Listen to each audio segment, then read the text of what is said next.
अस्सलाम वालेकुम, welcome back to my new blog. उम्मीद करती हूँ आप लोग सब लोग खैरियत से होंगे और मैं भी खैरियत से हूँ। गुड मॉर्निंग जी। आज का ब्लॉग मैंने कहा चलें आज अर्ली मॉर्निंग से ही, अर्ली मॉर्निंग तो नहीं थी, 7 बज चुके हुए थे। तो मेरे हस्बैंड गए थे नाश्ता लेने, तो मेरे बेटे की कमरे की लाइट चला गए कि उठ जाओ तुम। 7:15 हो गए थे, तो मैं इसको दोबारा उठाने के लिए आई थी कि बेटा उठ जाओ, अब बहुत टाइम हो गया है। तो इस टाइम पे 7:15 तकरीबन हो चुके हुए थे। और फिर जी मैं जो थी दोबारा इसको उठाने आई थी, तो देखा तो वो वॉशरूम जा चुका है। हस्बैंड नाश्ता ले आए हुए थे और नाश्ता ला के तो उन्होंने किचन में रख दिया हुआ था। तो वो ख़ुद भी रेडी हो रहे थे, तो मैंने कहा चले जल्दी जल्दी नाश्ता बना दें, क्योंकि उन्होंने कहा मुझे आज सुबह सुबह ब्रेड तो नहीं मिली, क्योंकि अभी वो कह रहे थे कि अभी नहीं आई हुई थी बेकरी में, तो फ्रेश नहीं आई हुई थी, रात की थी। तो वो कह रहे थे मैं नहीं लाया। तो फिर वो यहाँ पे हमारे ना एक नया तंदूर खुला है, तो वो फिर नहीं मतलब फ़्रेश ना बाकर ख़ानियाँ लगाते हैं। तो वो कह रहे थे कि चले, एक तो ये लोग ना सुबह शौक़ से खुश होकर यही नाश्ता करते हैं। फिर मैं वही चीज़ बना कर देती हूँ जो इज़ीली ये लोग खा लें। तो वरना पराठा वगैरह तो आप देखा ही होगा मेरे ब्लॉग में, सुबह नाश्ता में बिल्कुल भी मैं ना जो है ना वो पराठे वगैरह नहीं बनाती। यहाँ पे मैं इनको खुदाफ़िज़ कहने के लिए मैंने थोड़ी देर के लिए दरवाज़ा खोला। यकीन करें इन बच्चों की, उन मर्दों की हिम्मत है जो सुबह-सुबह जो है वो बाइक्स पे जाते हैं। और यकीन करें स्पेशली बाइक्स पे, क्योंकि गाड़ी में तो फिर आपको पता ही है कि दरवाजे और उसकी मतलब शीशे वगैरह ऊपर होते हैं, इतनी ज़्यादा ना ठंड महसूस होती है और ना ही गर्मी महसूस होती है। बस ये है कि जो बाइक्स पे जाते हैं ना, उन बेचारों का बहुत हौसला है। तो ये मैं इनको देखती, मैं कहती हूँ मुझसे तो 10 मिनट भी खड़ा नहीं हुआ जाता है बाहर सुबह-सुबह सर्दी में, तो ये लोग कैसे चले जाते हैं। खैर जी, जिनको आदत हो जाती है ना उनको ये चीज़ फ़ील नहीं होती। तो जो हाँ, देख बहुत सी लेडीज़ भी जाती हैं जॉब करने, ऐसी नहीं है कि लेडीज़ नहीं जाती हैं। बस वही बात है ना, आपको जिस चीज़ की आदत हो जाती है। अब मर्दों को है ना सुबह-सुबह किचन में खड़े होकर ठंडे पानी से बर्तन धोएँ, तो वो उनको आदत नहीं होगी। ज़ाहिर-सी बात है, जो कहते हैं ना जिसका काम उसी को सांझे। तो ख़ैर जी, यहाँ पे जी ये मैं अपने घर जैसे ही वो लोग जाते हैं तो मैं अपने घर के काम-काज की तरफ आ जाती हूँ। कभी कि सबसे पहले जो है ना मैं किचन की क्लीनिंग करती हूँ, क्योंकि मुझे ऐसा लगता है जब किचन अगर आपका साफ़ हो ना, तो ऐसा लगता है आपका आधे से ज़्यादा काम जो है ना वो आपने ख़त्म कर लिया है। तो जी उसके बाद मैंने आज क्लीनिंग का कोई व्लॉग नहीं बनाया, क्योंकि बहुत एक तो मेरे लिए मुश्किल हो जाता है। कैमरा कभी यहाँ पे सेट करो, कभी वहाँ पे सेट करो, फिर ख़ुद भी आपने सामने नहीं आना होता। फिर कभी कोई चीज़ कट करनी पड़ती है, कभी कहीं से कुछ कट करना पड़ता है। तो फिर वो मुझे ये होता है कि चले आज ऐसा करते हैं कि बस ये मेरी क्लीनिंग हो चुकी हुई थी। ऐसे नहीं कि ये झटपट हो गई थी, काफ़ी टाइम लगता है पूरे घर को क्लीन करने में, किचन क्लीन करने में, बाहर की सफाई करने में, तो काफ़ी टाइम जो था ना वो मुझे लग जाता है। तो उसके बाद मैंने नाश्ता वगैरह किया और मैं फिर किचन में आ गई, क्योंकि आज मैं अपने बेटे के लिए सरप्राइज़ दोबारा प्लान कर रही थी। एक्चुअली ना मैंने काफ़ी अरसे पहले देखा था पैन पिज़्ज़ा या तवा पिज़्ज़ा आप जिसको कह लें ना, तो मैं सोच रही थी कि चलें कि मैंने पहले नहीं ट्राई किया हुआ था, मैं ज़्यादातर जो है वो ओवन वगैरह में ही बनाती रही हूँ। तो मैंने कहा चलें ऐसा करते हैं, इस दफ़ा इसको भी ट्राई करते हैं। अगर एक्सपेरिमेंट कामयाब हो गया तो फिर बहुत अच्छी बात है, और अगर ना हुआ तो कोई बात नहीं। फिर क्या कहते हैं, एक्सपेरिमेंट करें तो फिर नफ़ा नुकसान तो फिर आपको सारा ही जो है वो देखना पड़ता है। तो बस जी मैंने इसके बीच कोई ईस्ट मतलब बिल्कुल ना हेल्दी कोशिश की थी। उन्होंने तो ख़ैर जो मैंने वीडियो देखी थी ना, उन्होंने सब कुछ वो ईस्ट वगैरह और सारा मतलब वो जो प्रोसीजर होता है एक प्रॉपर जो पिज़्ज़ा डो बनाने की, उन्होंने वैसे ही बना के तो वो पैन में बनाया था। लेकिन मैं थोड़ा-सा चेंज कर रही थी, मैं अपने थोड़ा-सा दिमाग को लगा रही थी, क्योंकि मैं ऐसे जो है एक्सपेरिमेंट करती रहती हूँ, और एक्सपेरिमेंट करने से ही आप सीखते हैं। आप ये नहीं कह सकते कि भई आप जो है वो एक्सपेरिमेंट किए बगैर आप सीख जाएँगे।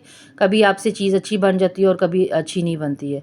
तो जी मेरा पिज़्ज़ा कैसा बनेगा वो तो आप ख़ैर लास्ट में देखिएगा। तो जी सबसे पहले मैंने क्या किया था, मैंने नॉर्मल जो आटा होता है ना जिसे हम लोग घर में रोटियां बनाते हैं, मैंने 2 कप वो लिया था, 1 अंडा लिया था, नमक डाला था, चीनी डाली थी, बेकिंग पाउडर, बेकिंग सोडा, बस ये चीज़ें डाल के नीम गर्म पानी के साथ मैंने इतना बिल्कुल ना वो स्टिकी सा जो होता है बार बार जो आपके हाथों से आटा चिपकता है वैसा आपने गूंदना है। तो बस जी उसके बाद मैं वेजिटेबल्स जो मेरे पास फ़िलहाल जो मौजूद थी वो थोड़ी-थोड़ी पड़ी हुई थी, तो मैंने कहा चलें फ़िलहाल मैं एक्सपेरिमेंट ही कर रही हूँ, कौन-सा कोई मैं बड़े पैमाने पे कोई चीज़ या किसी गेस्ट के लिए बना रही हूँ।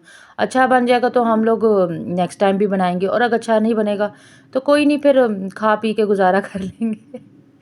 तो बस जी, ये मैंने नॉर्मली सी चिकन जो है वो क्यूब्स ले लिए थे और मेरे से गलती से थोड़े से बड़े कट गए थे। तो बाद में जब फिर मैं फ्राई इसको कर रही थी तो मैंने छोटे-छोटे जो पीस है ना वो तवे के ऊपर, क्योंकि मैं तवा पिज़्ज़ा बना रही हूँ तो फिर तवा पिज़्ज़ा कह लें या पैन पिज़्ज़ा कह लें, तो फिर मैं सारे काम ही जो है वो पैन वगैरह पे कर रही थी। यहाँ पे मैं अपने बेटे के आने का वेट कर रही थी, तकरीबन 1:15 जो हो चुका हुआ था। कपड़े मैंने उसके रेडी कर लिए थे क्योंकि उसने जुम्मा पढ़ने के लिए जाना था। माशाल्लाह से अब इतना बड़ा हो गया है कि अकेले नमाज के लिए और जुम्मे के लिए जो है वो चला जाता है। आपको ना बच्चों पे थोड़ा सा ट्रस्ट करना पड़ता है। इस तरह तो अगर आप सारी ज़िंदगी के जी बच्चों को बाहर नहीं निकाले, मैं इतना भी उसको बाहर नहीं बाहर तो मैं बिल्कुल नहीं जाने देती, लेकिन जैसे थोड़ा बहुत मार्केट से और जैसे मस्जिद के लिए मैं उसको थोड़ा जाने देती हूँ। तो बस ये है कि ये माशाल्लाह से आया था और आके नहा धो के तो चला गया। तो अल्लाह का शुक्र है, अल्लाह सबको नेक औलाद दे और फरमाबरदार औलाद दे। ये आजकल के माँ-बाप की सबसे बड़ी दुआ होनी चाहिए। जब भी आप नमाज़ पढ़ें, सब बच्चों के लिए इसी तरह की दुआ करें, क्योंकि वह जैसे-जैसे वक़्त गुज़र रहा है, आप लोग अपना मीडिया देख लें, जैसे बहुत ऐसी अजीबो-गरीब ख़बरें सुनने को मिलती हैं। अल्लाह पाक सब अपने बच्चों को हिफ्ज़-ओ-मान में रखे। ख़ैर जी, मैं नमाज़ वग़ैरह पढ़ के फ़ारिग हो गई थी और मेरे बेटे को मैंने बिल्कुल भी आइडिया नहीं होने दिया कि, क्योंकि उसके मैंने आपसे पहले भी शेयर किया, जैसे ही वो आता है उसका होता है कि मामा आज क्या बना रही हैं? तो मैंने उसको कहा, बेटा रात को दाल पकाई थी, बस वही जो है ना मैं आज आपको बना के दे, उसके साथ मैं आपको रोटी बना दूँगी। तो कहता है, ख़ैर वो वाली चने की दाल ना वो भी बहुत शौक से खा लेता है जो मैंने कल रात को बनाई थी। तो वो फिर उसने कहा चलें ठीक है मामा, मुझे पराठा बना दीजिएगा तो मैं उसके साथ खा लूँगा। मैंने कहा चलें ठीक है। तो मैं फिर जी, मेरी कोशिश थी कि उसके आने से पहले जो है ना वो मैं हर चीज़ रेडी कर लूँ। मैंने हर चीज़ जो थी, इवन कि जो आटा गूँधा हुआ था वो भी मैंने छुपा दिया, क्योंकि वो किचन में आता है, चेक करने के लिए आता है। तो मेरे आजकल ये स्टोव इतने मुझे तंग कर रहे हैं ना कसम से, एक या तो इसके सेल वीक हो गए हैं, और दूसरा आजकल गैस भी जो है ना इतनी कोई मतलब ऐसी घटिया क्वालिटी की दे रहे हैं ना, तो एक तो बर्तन ख़राब हो रहे हैं और दूसरा जो है वो, खैर ये बेईमानियाँ तो हमारे मुल्क में कभी शायद ख़त्म ही ना हो। तो जी, अच्छा-अच्छा सोचना चाहिए और अच्छा-अच्छा करना चाहिए। तो मैं सबसे पहले अपना जो काउंटर टॉप होता है उसकी क्लीनिंग करती हूँ, ये मेरी एक हैबिट है। सबसे पहले जो होता है कि मेरी कोशिश होती है किचन में जो इर्द-गिर्द का जो एरिया हो, कम से कम मैं वो ज़रूर साफ़ रखूँ। अव्वल तो आप लोगों ने मेरी कुकिंग के टाइम पे देखा होगा, ज़्यादातर जो है वो मेरी चीज़ें मैं सारा कुछ क्लीन करके ही अपनी जो है वो कुकिंग स्टार्ट, बेशक जितनी भी क्लीनिंग की हो ना जिस टाइम पे आप ख़ासकर जब रोटी आप अपने काउंटर टॉप पे जो है वो बेलें तो उसको ज़रूर एक दफ़ा क्लीन कर लें। बेशक आपने कितना भी रात को करके सोएं, सुबह लाज़मी ये काम किया करें। और मेरा तो दिन में कोई 10 दफ़ा जो है ना वो ये वाला काम हो जाता है। तो जी उसके बाद फिर जी मैंने ये सारी चीज़ें निकाली। सबसे पहले मैंने अपने सर्विस कह रही हूँ, सॉरी, सरफेस पे सबसे पहले मैंने आटा जो है वो ड्राई मतलब था वो आटा, वो मैंने डाला। उसके बाद मैंने, क्योंकि मैंने पहले आटा नीट नहीं किया हुआ था, तो उसके इस वजह से जो है वो मैंने कहा कि चलें थोड़ा सा इसको नीट भी कर लेती हूँ। और आपने ज़्यादा आटा नहीं डालना कि ये हार्ड हो जाए। अगर ज़्यादा ये हार्ड हो गया, इसका ना स्टिकीपन ये ख़त्म नहीं होना चाहिए, वरना फिर वो आपकी जो रोटी है ना वो ज़रा थोड़ी-सी हार्ड हो जाएगी। क्योंकि हम लोगों ने इसमें कोई ऐसी चीज़ तो डाली भी नहीं है, तो जिसकी वजह से जो है वो ये जितना मर्ज़ी भी आप इसको हार्ड करें तो ये सॉफ्ट हो जाए। और वैसे भी जितनी डो आपकी जो है ना नरम होगी, उतनी ही आपकी जो रोटी है ना वो उतनी ही ज़्यादा अच्छी बनेगी। तो ख़ैर जी, यहाँ पे मैंने आपसे शेयर किया था कि जी मेरे जो मैंने चिकन काटा था तो वो थोड़ा से बड़े-बड़े क्यूब्स थे, तो मैंने कहा चलें ये ज़्यादा बड़े अच्छे नहीं लगेंगे इसको। मैंने वैसे बस हल्का सा रफली सा चम्मच के साथ ही तोड़ लिया और उसको जो है ना बस फिर मैंने दोबारा पकने के लिए छोड़ दिया। एंड टाइम पे मुझे याद आया था कल कि मुझे जी भई चिकन तो मैंने बनाया है, तो वो तो मैंने फ्राई नहीं किया। तो क्योंकि आपने फुल डन नहीं करना होता, लेकिन फिर भी 80% मैंने जो था वो कुक कर लिया हुआ था। क्योंकि वो अवन का और हिसाब होता है ना वहाँ पे जाके, तो फिर भी आपको 30 मिनट 25 मिनट लग जाते हैं, तो चिकन बाकी का वो पक जाता है। तो फिर मेरा एकदम जब मैं पका रही थी तो मेरे ज़हन में आया कि मैंने तो बस इसको थोड़ा-सा ना हीट ही देनी है, कि मतलब सारी चीज़ें तो जब पक जाएँगी तभी तो मैं सारी चीज़ें डालूँगी। तो वो बस फिर जब मेरे ज़हन में ये आया तो मैंने जो है ना फ़ौरी तौर पे उसको क्या कहते हैं, बंद कर दिया था और फिर मैंने इसको निकाल लिया। ख़ैर जी, चिकन मेरा बन चुका हुआ था और रोटी जो थी मैंने इतनी थिक रखी हुई थी कि मतलब जो नॉर्मल रोटी होती है ना उससे मतलब थोड़ी-सी ज़्यादा मोटी आप कह लें।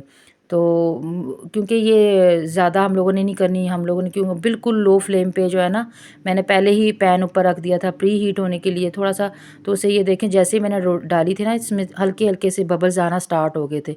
तो ये अभी कुक नहीं हुई है, मैं नीचे से देख रही थी कि कहीं जल भी ना जाए। ये भी आपने ध्यान रखना, कोई मैंने ऑयल नहीं डाला था, कुछ भी नहीं मैंने डाला था। तो जैसे ही थोड़ा सा मज़ीद मतलब 5 से 7 मिनट लगते हैं एक साइड इसकी कुक होने में। तो उसके बाद जो है मैंने इसको जो है अब दूसरी साइड इसकी टर्न करते ही जो है ना, आपने अपना काम स्टार्ट कर देना है। मैंने जो था वो पिज़्ज़ा सॉस मेरे पास मैंने बनाई थी उस दिन, मैंने आपसे शेयर किया था, लास्ट वीक मैंने पिज़्ज़ा बनाया था। तो उसकी अभी पिज़्ज़ा सॉस पड़ी हुई थी लेफ़्ट ओवर, तो मैंने वही यूज़ की। आप चाहे तो केचप भी यूज़ कर सकते हैं, ऐसा नहीं है। चिली गार्लिक सॉस यूज़ कर सकते हैं, जो आपको अच्छा लगे। कोशिश किया करें ऐसी चीज़ें बनाएं और थोड़ी ना अपने लिए आसानी पैदा करें। अगर कोई चीज़ नहीं है तो उसका मुतबादल कुछ और यूज़ कर लिया करें। ये नहीं है, अगर ये नहीं है तो हम तो ये चीज़ बना ही नहीं सकते। फिर जी मैंने थोड़ा-सा इसको जूसी और थोड़ा-सा, क्योंकि मेरे पास चीज़ कम थी, तो मैंने इसका एक और जो था वो तरीका ये निकाला कि मैंने थोड़ी-सी मायोनीज़ जो थी वो मैंने डाल दी। इससे यकीन करें आप मेरे कहने पे एक दफ़ा ज़रूर ट्राई कीजिएगा कि मायोनीज़ डालने से तो चीज़ से भी ज़्यादा अच्छा टेस्ट आ रहा था। वो इतना जूसी और इतना सॉफ्ट किस्म का, एक तो डो बड़ी अच्छी बनी थी और फिर जो कि मैंने मतलब ये जो मायोनीज़ डाली थी उससे कुछ ज़्यादा ही जो थी वो मज़े का, बहुत मज़े का और क्रंची सा, ऊपर से वेजिटेबल क्रंची सी थी। तो बस जी मैंने सारी चीज़ें डाल दी जो मेरे पास थी, और जो घर में हुआ करे आप भी वही यूज़ कर लिया करें, ना हो तो बस कोशिश किया करें कि अपने बजट के अंदर रह रह के ही जो है वो गुज़ारा करें। तो बस जी मैंने इसके ऊपर जितनी चीज़ थी मैंने डाल दी। डालने के बाद चिली फ्लेक्स जो थे, मतलब जो दादर को कुटी हुई मिर्च होती है ना, वो मैंने थोड़ी-सी ऊपर डाल दी थी, लेकिन मुझे नहीं डालनी चाहिए थी, इसकी वजह से ना थोड़ा-सा स्पाइसी ज़्यादा हो गया था। तो लेकिन बहुत अच्छा बना था। आप चाहें अगर ज़्यादा स्पाइसी खाना चाहते हैं तो ज़्यादा बना लें। तो बस जी इसके साथ मेरी कोशिश होती है कि मैं साथ-साथ क्लीनिंग कर लूँ। डीप क्लीनिंग तो नहीं हो पाती, डीप क्लीनिंग या तो मैं सुबह के टाइम पे करती हूँ या फिर मैं रात को जो है वो करके सोती हूँ। ये होता है कि ये साथ-साथ थोड़ी-थोड़ी जो आपको, अगर ये साथ-साथ क्लीनिंग करते रहें ना तो आपको ऊपर एक्स्ट्रा बर्डन ही बनता है। ये देखिएगा, मैं जो है वो पिज़्ज़ा रेडी हो गया। आप देखिएगा जब मैं इसको फ्लिप करूँगी तो इतना इतना देखिए, ये देखिए कितना सॉफ्ट था। आपको कहीं से भी ऐसा, यकीन करें, मैंने फ़र्स्ट टाइम पे ट्राई किया था और इतना मज़े का कि मुझे उस दिन जो मैंने ओवन में बनाया था, मैंने तो जब मैं ये कट कर रही थी ना, तो आप यकीन करें मुझे ऐसा लग रहा था मैंने वो ओवन पे पैसे बर्बाद कर दिए। खैर ऐसी बात नहीं है, वो अच्छी इन्वेस्टमेंट है। बहुत सी चीज़ें आप उसमें बना सकते हो और इंशाल्लाह मैं बनाऊंगी तो आपके साथ ज़रूर शेयर करूंगी। तो ये देखें इतनी इजीली कट हो रहा था, तो मेरी कोशिश थी मैं कोई चीज़ ख़राब ना करूं। मैं भी आपको इसको जो है वो उठा के भी चेक करवाती हूँ। ये देखें बिल्कुल ऐसा लग रहा था कि वाकई हम लोगों ने कोई बाज़ार से पिज़्ज़ा जो है वो लेकर आए हैं। इसकी डो इतनी नरम, इतनी सॉफ्ट थी। और यहाँ पे देखें, मेरा बेटा जुम्मा पढ़ के आ गया और उसकी हैरानगी चेक करें। ऐसे सरप्राइज़ जब आप अपने बच्चे को देते हैं ना, तो यकीन करें आपकी की हुई मेहनत जो है ना वो आपको, जैसे कहते हैं ना, पैसे वसूल हो जाते हैं। तो जी ये गरम देखें, गरम-गरम जैसे ही वो आया था, इतना उसने खुश होके खाया कि मामा आज तो आपने ना मुझे सही सरप्राइज़ कर दिया ना। तो बस मेरी कोशिश होती है कि ये खुश रहे, बच्चों को खुश रखना पड़ता है। तो देखें अगर आप उनको खुश रखेंगे ना, मैं ये नहीं कहती हूँ कि उनकी आदतें ख़राब करें। आदतें मैं बिल्कुल उनकी ख़राब नहीं करती। पीछे मैंने आज मशीन लगाई हुई है तो उसकी आवाज़ आ रही होगी, तो प्लीज़ उसको इग्नोर कीजिएगा। खैर जी उसके बाद मैंने कोई ख़ास व्लॉग नहीं बनाया था क्योंकि मैं बहुत थक गई हुई थी, तो बेटा भी सो गया था और मैं भी सो गई। हम तकरीबन मगरिब के बाद उठे थे और मगरिब के बाद उठने के बाद फिर अम्मी का फ़ोन आ गया कि आज कितने दिन हो गए हैं तुमने चक्कर नहीं लगाया, तो तुम आज आ जाओ। वैसे मैं फ्राइडे के फ्राइडे लाज़मी जाती हूँ, तो बस ये कि सर्दी होती है ना, मेरा दिल ही नहीं करता शाम के टाइम तो बिल्कुल भी निकलने का। तो ये जी मेरे अम्मी के घर का छोटा सा एक क्लिप भी मैंने बनाया था, चलो मैंने कहा आपके साथ शेयर कर लेती हूँ। प्लीज़ मेरे चैनल को सब्सक्राइब कीजिए, लाइक कीजिए। अगर आपको मेरे चैनल पे कुछ नई-नई इंटरेस्टिंग चीज़ें देखनी हैं तो मुझे ज़रूर बताइएगा कमेंट करके कि मेरा ब्लॉग आपको कैसे लग रहा है। मैं अपनी बेस्ट देने की कोशिश कर रही हूँ। तो ये जी मेरी हम लोगों की लाडली है सबकी, मतलब हमारे घर में माशाल्लाह से सभी मतलब बेटे बेटे हैं। ये छोटे भाई की बेटी है और ये हमारे घर में सबसे लाडली है। ये बड़े भाई का छोटा बेटा है। तो बस ये इन दोनों की मस्तियाँ चल रही थी आपस में। ये दोनों खेलते भी हैं और एक लड़ते भी हैं। तो थैंक यू फॉर वॉचिंग। अपना बहुत ख्याल रखिएगा, दुआओं में याद रखिएगा।